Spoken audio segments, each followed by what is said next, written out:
¿Alguna vez has visto a una niña hacer callar a un adulto poderoso, frente a toda una sala? Clara tenía solo 11 años.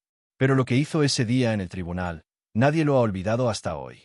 Creció viendo a su madre ser humillada en silencio. Vio a su padre salir por esa puerta, día tras día, sin imaginar que su propia hija estaba tomando nota de todo. Hasta que llegó el momento. El día en que se puso de pie, en medio de la audiencia. Miró a los ojos del hombre que destruyó su familia. Y dijo la frase que hizo que hasta el juez tragara en seco. Tú traicionaste a mi madre. Pero lo que pasó después, nadie lo vio venir. Esta historia no termina con un grito. Termina con una vuelta que tienes que escuchar hasta el final. Dale me gusta, comenta y suscríbete a la historia. Porque hoy, la justicia tiene nombre. Y tiene voz. Inés Cañizares se despertaba todos los días antes de que saliera el sol. Preparaba el café con esmero, planchaba la camisa de su marido con manos cansadas, y se peinaba frente al espejo intentando disimular las canas que empezaban a aparecer. Un día más, Inés se susurraba a sí misma, como quien sostiene el mundo con la punta de los dedos. Era profesora de literatura en un colegio modesto, querida por los alumnos y respetada por los colegas. Pero ningún reconocimiento fuera de casa llenaba el vacío que crecía dentro de ella. Cada vez que pasaba por la sala y veía a Darío absorto en el celular, riéndose de mensajes que ella nunca recibía. Darío Bracamonte era el tipo de hombre que dominaba el ambiente sin necesidad de alzar la voz. Abogado conocido en Madrid, tenía clientes influyentes, trajes impecables y un discurso envolvente que podía convencer a cualquiera. Fuera de casa, era amable, simpático, admirado. Dentro, era una sombra elegante y ausente. Nunca gritaba, nunca rompía nada. Pero su ausencia era como un fantasma instalado en cada rincón. Hoy no voy a poder cenar. Tengo reunión con el doctor Salcedo, decía, ya con las llaves en la mano. ¿Otra vez? Se atrevía a decir Inés, intentando ocultar la decepción. Él ni contestaba. Simplemente salía. La casa era hermosa por fuera. Fachada de ladrillo a la vista, cortinas claras, fotos en blanco y negro por los pasillos. Un retrato perfecto de familia. Pero por dentro, el tiempo estaba detenido. Las conversaciones entre Inés y Darío se limitaban a asuntos prácticos. Clara tiene cita el viernes. Llegó la factura del colegio. Se acabó el aceite. Todo era automático. A veces, Inés pasaba horas intentando recordar cuándo fue la última vez que se habían reído juntos. No lo lograba. Y eso le daba más miedo que cualquier grito. Clara, la hija del matrimonio, tenía 10 años y los ojos más atentos de toda la casa.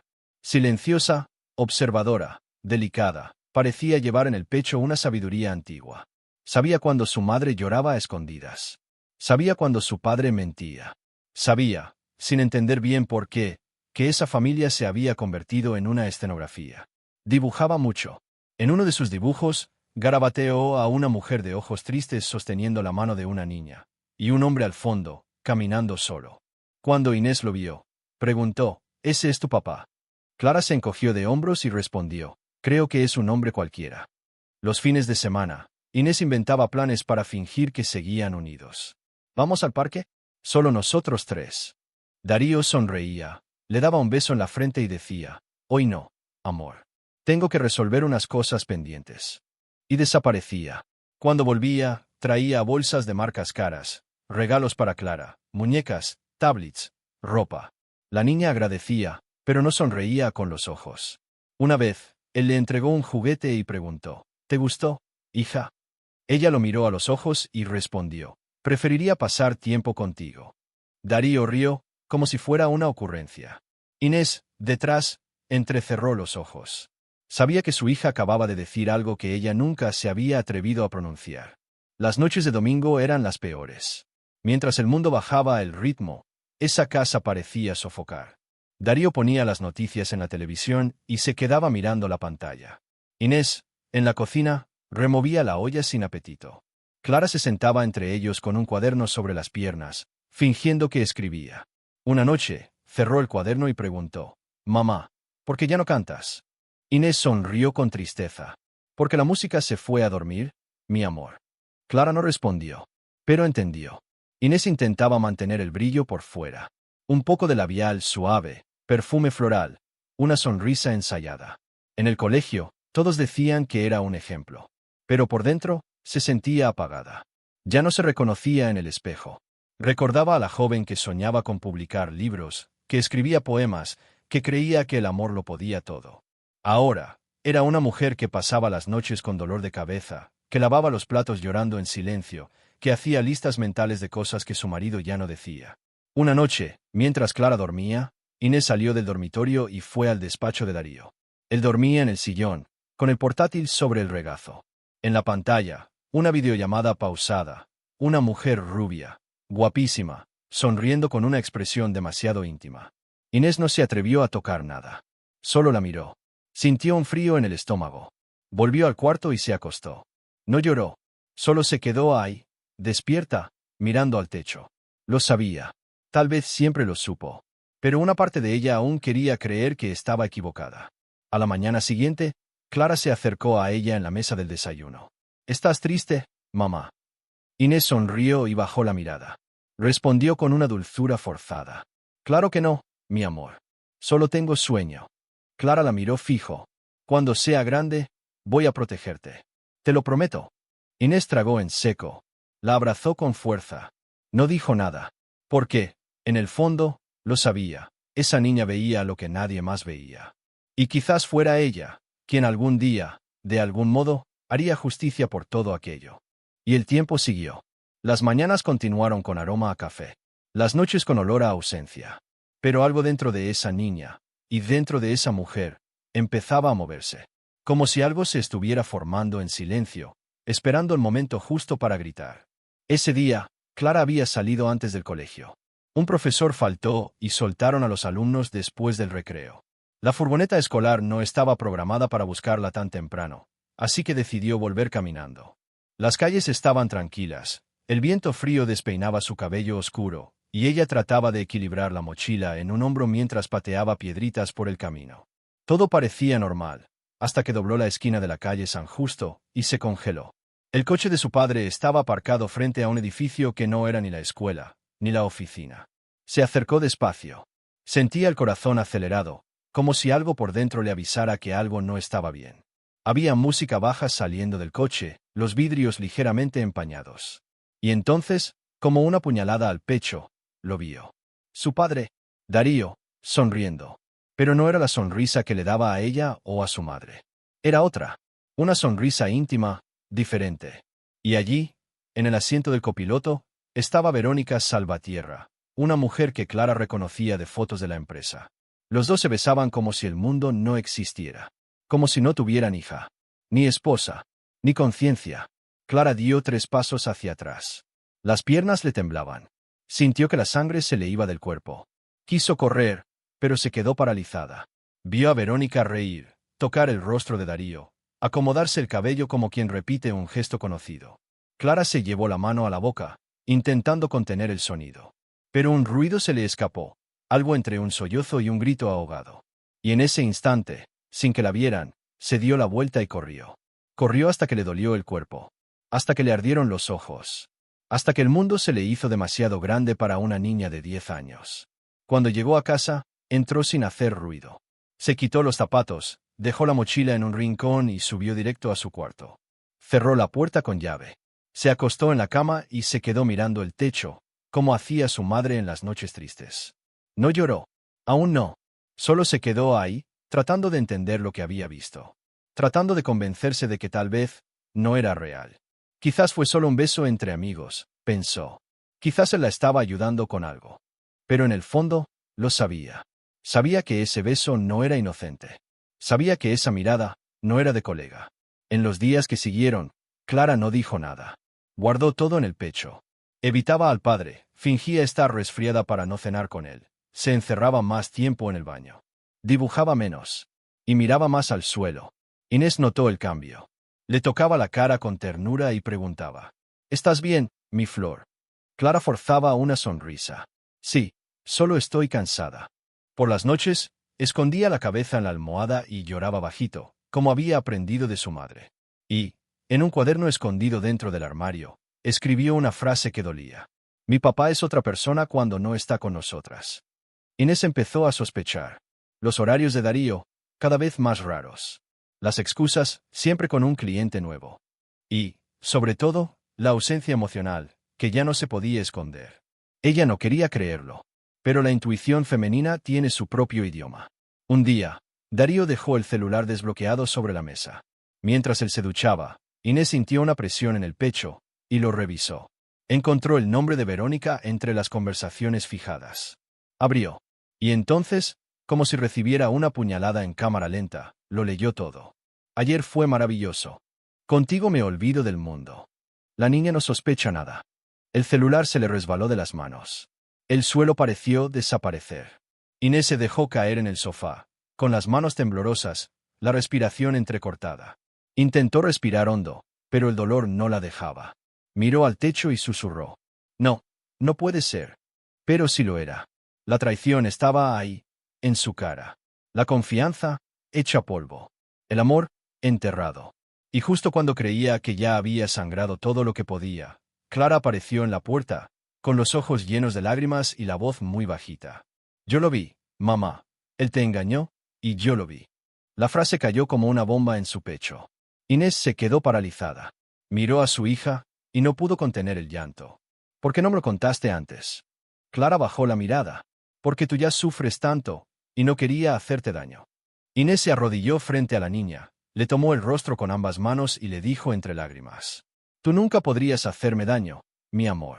Tú eres mi fuerza. Y ahí, sobre la alfombra del salón, madre e hija se abrazaron como si ese abrazo fuera lo único que les quedaba. Esa noche, nada volvió a ser como antes. La cena quedó intacta.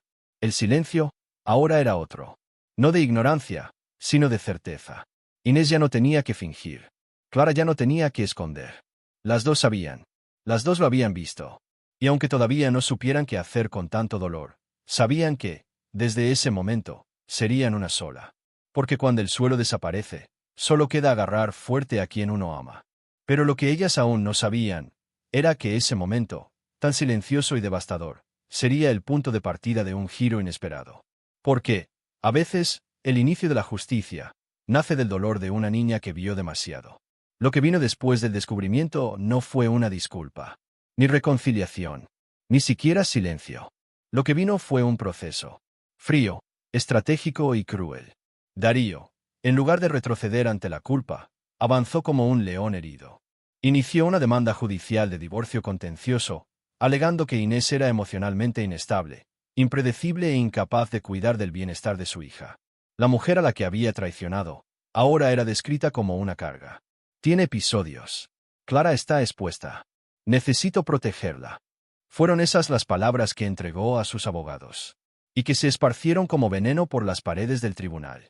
Inés se sentó ante el juez por primera vez sin saber cómo mantenerse entera. El proceso parecía un campo minado. Los abogados de Darío eran caros, arrogantes, entrenados para destruir reputaciones. Uno de ellos llegó a decir en voz baja: «Vamos a demostrar que esta mujer es un peligro». Clara estaba presente, sentada en la segunda fila, con los ojos fijos en su padre. Él no la miró ni una vez. Ni al pasar junto a ella, ni cuando mencionó su nombre con frialdad durante el discurso. «Mi hija necesita estabilidad», dijo. Y Clara pensó. Él ni siquiera sabe lo que significa esa palabra. Inés lloró esa noche, en silencio, para que Clara no la oyera. Pero su hija ya lo sabía. Ya entendía que el dolor de su madre no venía solo de la traición, sino de la injusticia. Del modo en que Darío intentaba borrar años de entrega con palabras vacías y acusaciones calculadas. Clara empezó a escribir en su cuaderno de tapa roja. Anotaba todo. Fechas, lugares, frases que escuchaba a escondidas. El abogado de papá dijo que mamá no sabe lo que hace. Pero ella sabe, hasta cuando llora escondida. Era una niña, sí, pero su mente era más aguda que la de muchos adultos. La audiencia principal sería la semana siguiente. Clara pidió ir. Inés dudó. «Es demasiado para ti, hija». Pero la niña insistió. «Necesito escucharlo». El día de la audiencia, ambas se arreglaron en silencio. Clara llevaba un vestido azul marino con un broche en forma de estrella. «Estás preciosa», dijo Inés, con la voz quebrada. «Tú también, mamá», respondió Clara. En el tribunal, el ambiente era denso. Darío llegó acompañado de dos abogados y una asistente que no apartaba la mirada de Clara. La niña fingía no notar. Pero por dentro, sentía la sangre retumbarle en las sienes. Darío testificó con seguridad. Habló con tono ensayado, manipulando la voz como solía hacer en los juzgados de la élite. Dijo que Inés vivía aislada, que lloraba frente a la niña, que había perdido el control emocional. El juez escuchaba. Tomaba notas. Los abogados asentían, como quien ya conoce el desenlace. Cuando Inés fue llamada, habló poco. Prefirió no suplicar, ni dramatizar. Dijo que siempre había cuidado de su hija, que jamás gritó, que nunca la lastimó, y que estaba intentando sobrevivir a algo que no eligió. ¿Y usted cree que su hija tiene la estructura emocional para quedarse con usted?, preguntó el abogado de Darío, con ironía. Inés suspiró. Pregúntele a ella.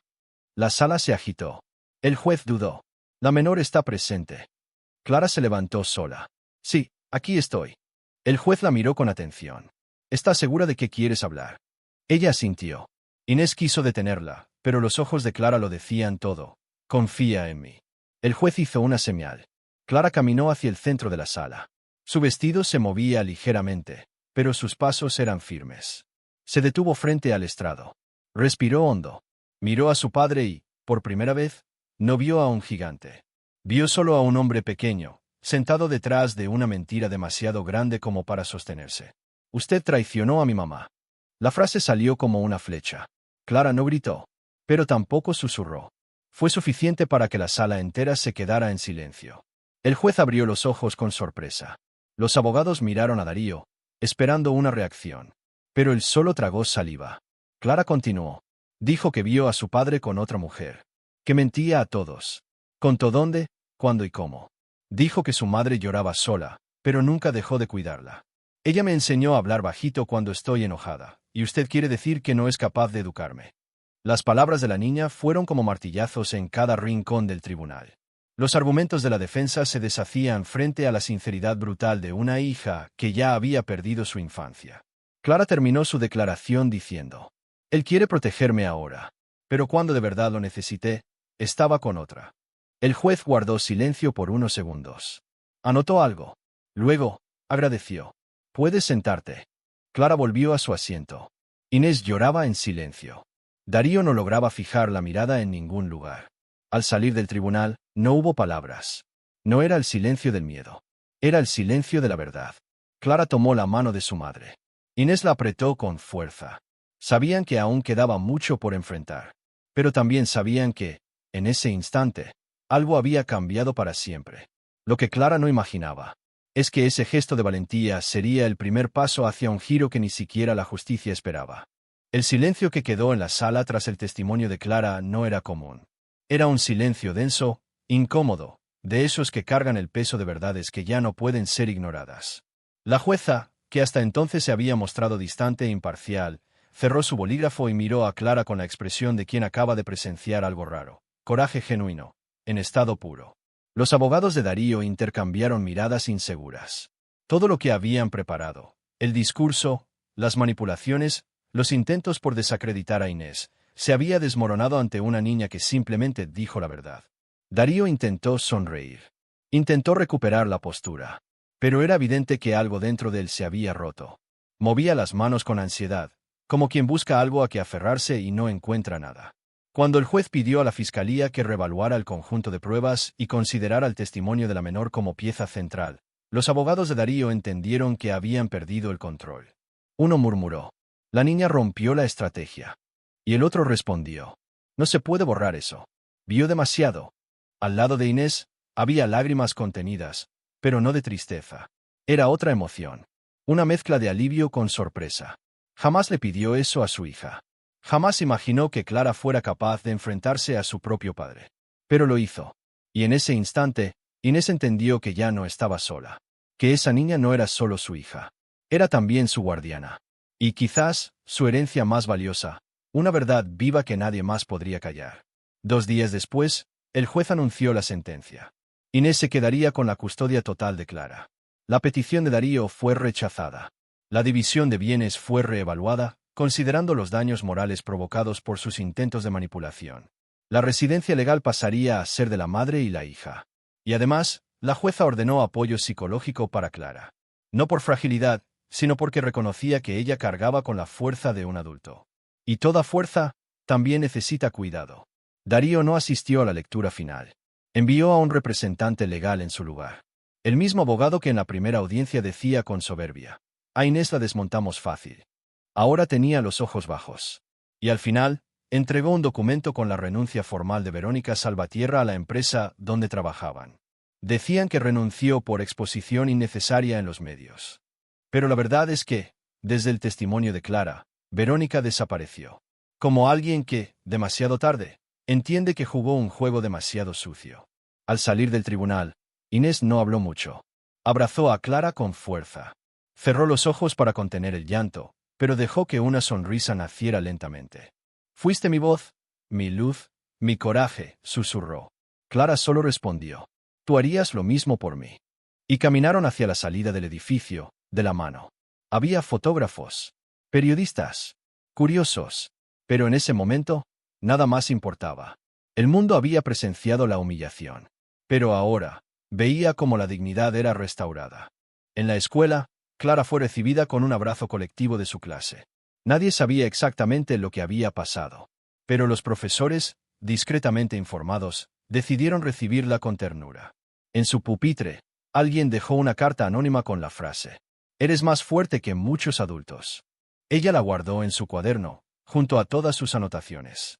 Y pensó: «Algún día, todo esto se convertirá en historia». Y sonrió. Por primera vez, con la ligereza de quien sabe que ganó, sin tener que gritar. En casa, Inés volvió a poner música en la cocina. Se maquillaba los domingos. Se compró un vestido nuevo. Y lo más importante, volvió a escribir. En el fondo de un cajón, encontró viejos cuadernos con ideas para una novela. Los releyó con ojos nuevos. Con ojos de quien murió y volvió a nacer. El título garabateado en la portada decía: «Justicia silenciosa». Y decidió que había llegado el momento de contar esa historia. La historia de una mujer que fue traicionada, pero no destruida. Clara también cambió. Seguía siendo silenciosa, pero ahora su presencia era distinta. Caminaba con la cabeza en alto. Participaba más en clase. A veces, aún dibujaba a su mamá. Pero ahora, Inés aparecía de pie, con los brazos abiertos y un corazón gigante en el pecho. Y en uno de sus dibujos más recientes, Clara se dibujó a sí misma junto a ella, con un traje negro y una balanza de la justicia en la mano. Cuando Inés lo vio, no dijo nada. Solo lloró, porque entendió que su hija ya había decidido en quién quería convertirse. ¿Y el tribunal? Ese tribunal nunca olvidó lo que pasó allí. Muchos casos fueron juzgados después. Muchos discursos se escucharon. Pero cada vez que alguien hablaba de valentía, siempre surgía el recuerdo de aquella niña de voz firme y mirada dulce, que silenció una sala llena de doctores. Y si alguien preguntaba cómo lo logró, la respuesta era siempre la misma. Solo dijo la verdad. Pero lo hizo como nadie tuvo el valor de hacerlo. El tiempo pasó como un río sereno, pero constante. Clara Bracamonte Cañizares creció bajo la sombra de un viejo dolor. Pero usó esa sombra para echar raíces. A los 18 años, fue aceptada en Derecho en la Universidad Complutense de Madrid. No hubo grandes festejos, ni fuegos artificiales. Solo un abrazo apretado de Inés. Y una nota escrita a mano. «Tú naciste de mi vientre, pero renaciste de mi dolor». Clara guardó ese papel dentro de la portada de su cuaderno. Allí se quedó durante los 5 años siguientes. En los pasillos de la universidad, Clara era conocida por su discreción y por su firmeza. No era la más ruidosa, ni la más extrovertida, pero era la que más escuchaba. Y cuando hablaba, todos prestaban atención. Los profesores la admiraban por su madurez. Sus compañeros comentaban su postura. Pero ella no buscaba admiración. Quería ser útil. Quería transformar las cicatrices de su infancia en herramientas para cambiar la realidad de otras mujeres como su madre. Y eso fue exactamente lo que hizo. A los 26 años, Clara fundó la Fundación Inés Cañizares, una organización independiente de apoyo jurídico y psicológico para mujeres víctimas de abandono, traición y violencia emocional. Empezó pequeña. Atendía 2 casos por semana. Pero pronto, el teléfono no dejaba de sonar. Historias de dolor llegaban de todos lados. Y en cada una, Clara veía un poco de su madre. Un poco de sí misma. Un poco de esas voces que el mundo siempre tachó de exageradas. Ahora, esas voces tenían a quien acudir. El despacho donde atendía era modesto, pero lleno de vida. En la pared, junto a la estantería con libros de derecho y carpetas clasificadas por colores, había un marco con la frase que marcó su vida. «Usted traicionó a mi madre». La misma frase que pronunció con voz firme en aquel tribunal, años atrás. La frase que dividió su historia en un antes y un después. Clara la mantenía ahí, no por rencor, sino por memoria, porque la justicia no nace del olvido, nace del reconocimiento. Una tarde, durante una conferencia sobre justicia restaurativa, un reportero preguntó, ¿por qué eligió esta profesión? Clara sonrió suavemente, miró al auditorio lleno y respondió con calma. Porque aquel día, en el tribunal, entendí que incluso una niña puede hacer callar a un gigante. Hubo un silencio respetuoso tras sus palabras. Ese tipo de silencio que no necesita aplausos. Solo reflexión. Y allí, en ese auditorio lleno de estudiantes y profesionales, nació una nueva chispa de transformación. Inés, ahora con el cabello más canoso y los ojos más serenos, seguía todo de cerca. A veces pasaba por la fundación con bizcochos caseros y se empeñaba en ordenar las estanterías, como quien intenta devolverle al mundo un poco de lo que recibió de su hija. Las dos conversaban largo al final de la tarde, tomando té y riéndose de cosas simples. Una vez, Inés dijo, «Tú cambiaste mi destino, Clara». Y ella respondió, «Tú me diste fuerza para cambiar el mío». Fue justo. El amor entre ellas no se basaba en promesas. Se construía todos los días. Un ladrillo a la vez. Una verdad por día. ¿Y Darío? No se volvió a saber de él. Después de perder el respeto de su hija, el apellido, los juicios, y hasta la reputación en el medio jurídico, se alejó de todo. Se decía que se había mudado a otra ciudad, intentando comenzar de nuevo bajo otro apellido. Clara nunca lo buscó, ni lo extrañaba, porque a veces, la verdadera justicia no es ver al otro pagar. Es darte cuenta de que ya no tiene acceso a lo que tú construiste. Ni a tu vida, ni a tu orgullo, ni a tu nombre. Al final de cada año, Clara organizaba un encuentro silencioso con todas las mujeres atendidas por la fundación. No había charlas, ni discursos, solo una ronda de conversaciones, abrazos y relatos contados con libertad. Ese día, ponía una música suave, iluminaba la sala con velas, y leía una cita que había escrito a los 11 años y que nunca había mostrado a nadie. El dolor no nos define, pero lo que hacemos con él revela quiénes somos. Y cuando la última mujer se levantaba de la silla, y todas se despedían con gratitud en los ojos, Clara se quedaba allí, sola, miraba el marco en la pared, tocaba con los dedos la frase congelada en el tiempo, y sonreía, porque ella sabía que, de todas las victorias, la más hermosa fue haber hecho justicia con amor, sin gritar, sin perderse, sin necesidad de venganza, simplemente siendo quien era. Escribe aquí en los comentarios, orgullo. Y suscríbete al canal La Historia para no perderte ninguna historia.